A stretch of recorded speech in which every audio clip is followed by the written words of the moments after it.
All right, it is the Payoff podcast, the Indiana Daily Students women's basketball show. The Beat, back with you, Ryan Canfield, Dalton James, Savannah Sloan. Indiana is now 2-2, and we came to everybody when Indiana was 1-1, and we said that if this team was 2-2 at this point, it would be a disappointment. However, I struggle to call this a disappointment, even after the ranked victory. And we thought that Butler was going to be the win and Stanford the loss. But is this a different type of 2-2 than we anticipated, either of you? Notably, yeah. I didn't expect a loss to Butler, to be honest. Yeah, and the Butler loss, it's not as apparent in college basketball because you're playing 30 games, but in leagues like, well, as a pessimistic fan, it has been rather apparent for me in Major League Baseball. But in like college football or the NFL, these losses could come back to hurt you. As you know, if you miss the tournament by a win or so, you're going to look at this Butler loss and be like, they should have won this game. But, you know, in college basketball, you play so many games, and this could just be a speck in something special. Yeah, I agree. I mean, I don't know if did we say the word disappointment if they were 2-2? Maybe off the record, maybe. Sure. But I think that we said we expected them to come back 3-1 or 2-2 at the least, with Stanford being the loss. And I feel like, you know, with Stanford being the victory and Butler being the loss, you know, you're kind of kicking yourself because you should have won the Butler game, especially in the manner that Butler was played. We'll get to that in a second. But you guys made the trip up to Hinkle. First of all, how was it? As someone who was absolutely snubbed by the Butler SID, you guys got to go. How was it? I'm first of all, I'm gonna make it out to Hinkle for a men's game this season. We'll cover that. But how was the one of the college basketball's cathedrals? Go for it. Yeah, I've never been before, and I had lots of fun. I thought it was a great place for the women to play, a great place to cover women's basketball. How was the media room and/or media food? Great. Chick-fil-A, little nuggets, some chips, some water. It was good. Was it like catering, like a la carte nuggets? Okay. Yeah. So I loaded Not up the boxes with the whole meals inside of them. Nope. You get to get as many as you want. So naturally, I put a solid 15 on my plate. There you go. Yeah. Alrighty, let's get down. Can I also say that again? Security here on the whole SID situation. Ryan, you forgot to email him. It was a week later. Continue. Hold on a second. A ton of that I was talking over you. Say it again so the listeners can understand. To be clear, it was not the Butler SID's fault as to why you didn't get her credential. I take full responsibility, but it's whatever. Life goes on, and I actually was early to my Flow Sports subscription that you will need to watch the Battle for Atlantis coming up. Okay, so do we want to do? It's kind of up to you guys here. Do we want to go in depth about Butler, because a lot of the Butler mistakes were successes in the Stanford game? Let's do it. Why not? All right. So listen,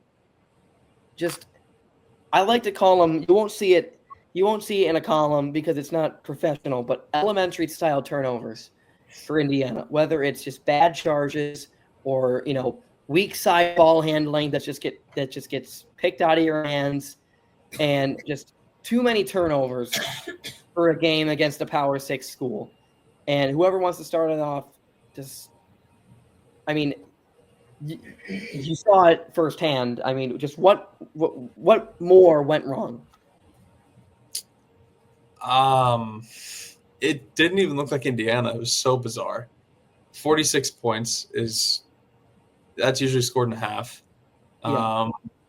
And just such dumb mistakes were being made. It looked reminiscent of watching a bad high school game. Yeah. Sav, if you want to go. I just wrote there's one play that I remember, like someone was passing to Yard and it just slipped out of her hands. Like it was just like, just grab the ball and then you're fine. But it just slipped out. It's just turnovers that teams like this don't make. Teams that go to the NCAA tournament don't make like turnovers like that, and it's crazy to even think that they would do stuff like that. But I mean, as you'll hear later when we get into the Stanford stuff, I mean, obviously it's fixable, and I mean, it's just the fact that I'm watching this game, like, how are they even here right now? How is turnovers an issue? How is I mean, you can miss every shot you take if you step in the gym, but just bad. How many do they have? 27 or 16? The 27 was against Harvard. I don't remember the exact number. Let me get it. I think it was 27 16. against Harvard. 27 against Harvard.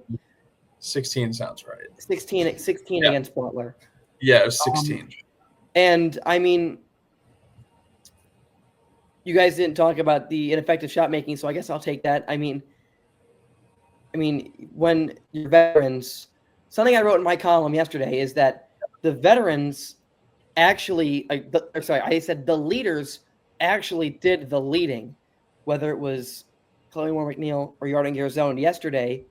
But I mean, Chloe Moore McNeil not only should be taking more shots than 4, should be making more of those shots. She took 2 threes, made one of them, and I mean, the real silver lining is Shea Chesky like getting off the mat in her, Sure.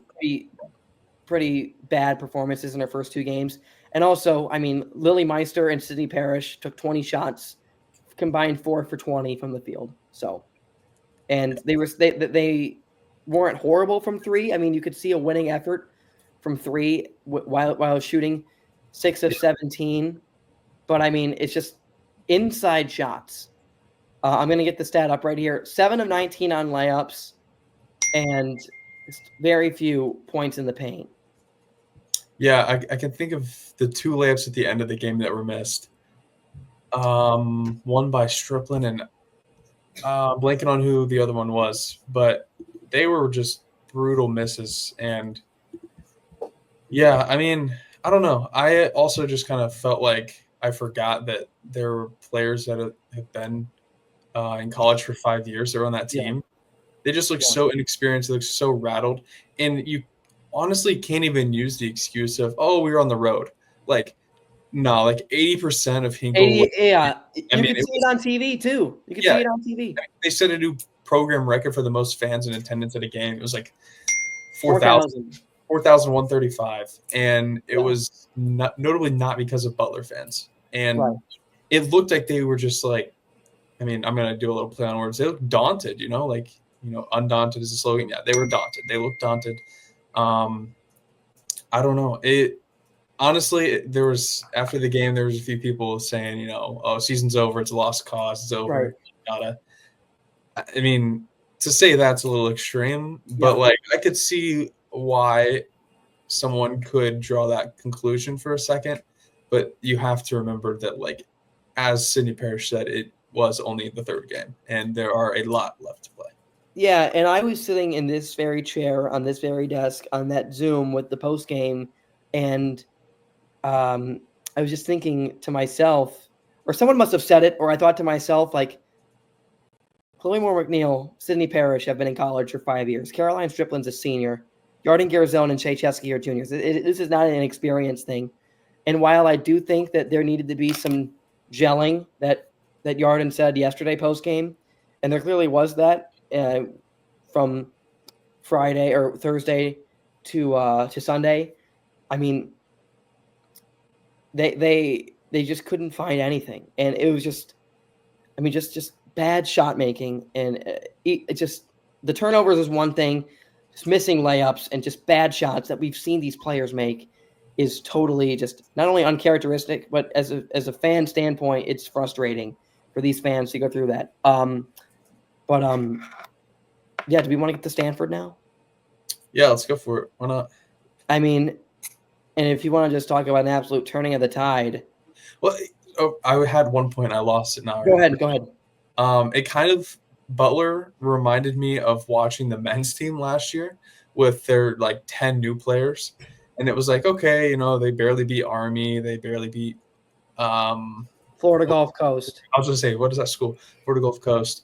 And it was like, okay, they're gonna get it figured out, and they never did. And then after Butler, it was like, okay, they're mentioning, they're not gelling, but it's like there's not a bunch of new players. These are a lot of the same old faces, which then leads into Sunday, and then it looks like they left the old Indiana at Hinkle, and then the real Indiana showed up to play at Assembly Hall. It was completely different.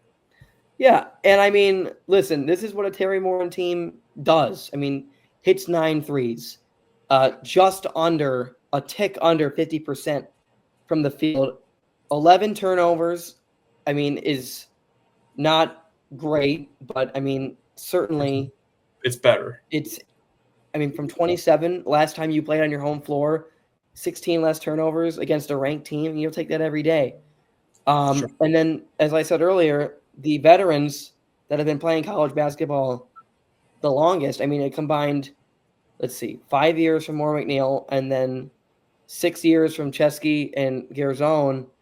I mean, and I didn't even write about it in my column. Shea Chesky was amazing yesterday. She was amazing. She played very well. I think that's kind of what everyone expected. Right. For when she transferred. And she hadn't played up to that level, but yeah, and I think that you knew that Yarden was on early when I think it might have been before that half when she was hyping up the crowd like, okay, she's feeling it. And I mean, she finishes with four threes. I mean, it's just these veterans finally channeled what they do so well. I agree. Something that also stood out to me was over the first 3 games, Moore McNeil just looked so out of it. Yeah. Just totally not her. And then Sydney, after the game against Butler, mentioned how Indiana had gotten away from the things that had made them Indiana and made opponents fear them, like being tough and gritty and, diving after loose ball, like all of the hard-nosed type stuff that Indiana fans saw for so long with the men's team under Bob Knight, kind of gone away a little bit now with them. But and then yesterday, or which Sunday, she had 4 steals, finished with 21, played out of her mind. I thought she was the best player on the floor. I also frequently over the past few hours been on Twitter and keep seeing the play of it was Shea in the corner trying to pass it across to the other corner. Yeah, with the rim and goes right to If she would have made that, that had to be one of the best assists. Oh my gosh. I was making some noises, unbiased, saying because it's just students in section K for women's games. And I was like, if she would have made that, I would have went nuts. Let's be real, I would have went nuts. Yeah. But the thing about CMM is, the way that she was a ball hawk. I mean, steals. Yeah. She shouldn't be this team's number 1 scoring option, but the defensive leadership and the assisting, she only had 2 assists, but that there's obviously more time, and we've seen her in a better sample size of sharing the ball better. But I mean, it's just she did her thing, and it's great to see them get off the mat. Go ahead. How Yarden after the game said it sucks losing. She was just blunt, and it's so true. I mean, I don't know. I know both of you probably played sports. I think I hated to lose way more than I love to win. Winning, to be honest, winning's not that fun.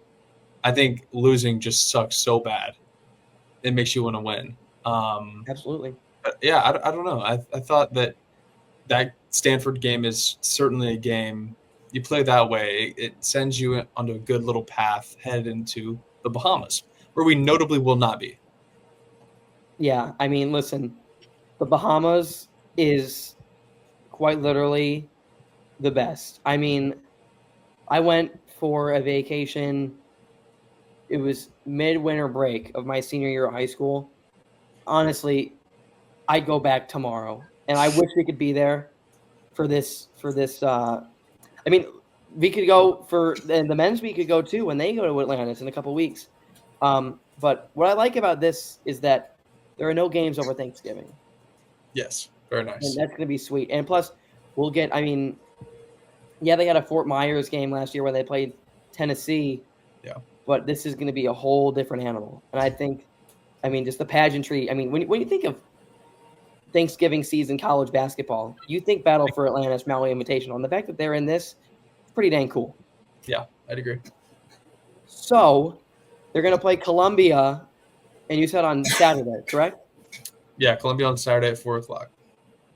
I'm trying to get the bracket, but the bracket's not up here. So we'll just list the teams. So Indiana, Columbia, another Indiana team, Ball State, Baylor, North Carolina, Southern Miss, Texas A&M, and Villanova. I'll tell you what, ever since Kim Mulkey has left Baylor, Indiana's been the best program out of these teams, and I feel like it would be a disappointment to not come away with some hardware here.